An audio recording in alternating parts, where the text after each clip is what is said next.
നല്ലതല്ലാത്തതെല്ലാം മണലിൽ എഴുതിയതുപോലെ മായ്ച്ചു കളയണം എന്ന് പറയാറുണ്ട്. ചിലരൊക്കെ ചില മുൾപ്പടർപ്പുകളിൽ കുടുങ്ങിക്കിടക്കുകയാണ്, തിരിച്ചു വരാൻ സാധിക്കാത്ത വിധം. തിരിച്ചു വരാൻ ഉള്ളിൽ അതിയായ ആഗ്രഹമുണ്ടെങ്കിൽ മുൾപ്പടർപ്പിന് പുറത്ത് ഒരു സാധ്യത നമ്മൾ കാണും, ഒരു പ്രതീക്ഷയുടെ വെളിച്ചം കാണും. ആ സാധ്യതയെ കണ്ടെത്തുമ്പോൾ അതിലൂടെ പുറത്തേക്ക് കടക്കുവാൻ നാം തയ്യാറാകണം.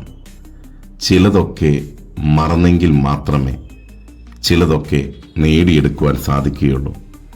ചിലതൊക്കെ അംഗീകരിക്കേണ്ടതായിട്ടുണ്ട്. അവയൊക്കെ പൂർണ്ണ മനസ്സോടെ അംഗീകരിക്കുവാൻ നാം തയ്യാറാകണം. നാം ചിലതൊക്കെ മറക്കാനും പൊറുക്കാനും തയ്യാറാകണം.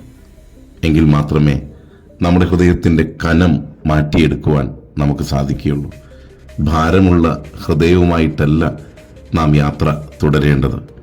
സന്തോഷത്താൽ, സ്നേഹത്താൽ, ഒരുപാട് സ്വപ്നങ്ങളാൽ നിറഞ്ഞ ഹൃദയവുമായിട്ടായിരിക്കണം, മനസ്സുമായിട്ടായിരിക്കണം നമ്മുടെ യാത്ര.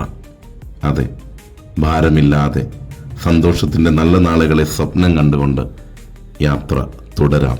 നമുക്ക് നേരുന്നു ശുഭദിനം.